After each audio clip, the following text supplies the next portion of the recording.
Welcome to my Texas kitchen. I'm Susan Apple and I'm out in my garden, and I wanted to show you the Swiss chard and tell you about why I like to grow Swiss chard. Okay, I'm going to cut this and check this out. Isn't it gorgeous?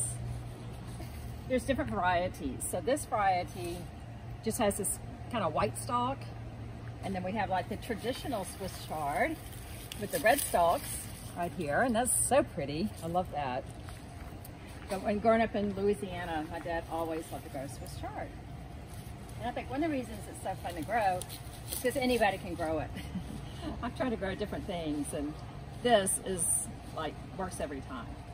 So for the first time gardeners or the people that have been gardening, I just think it's really fun. And the crazy thing, this chard, Swiss chard, lived all through the winter. And we've had some freezing nights, and I didn't even cover it up, and it lived all winter. So anyway, that's about it. I'm getting ready to plant the garden for the spring. I wanted to share that with you. So like if you like, and please subscribe to my channel. I have recipes every week, and my blog is mytexaskitchen.com. Thanks for joining me.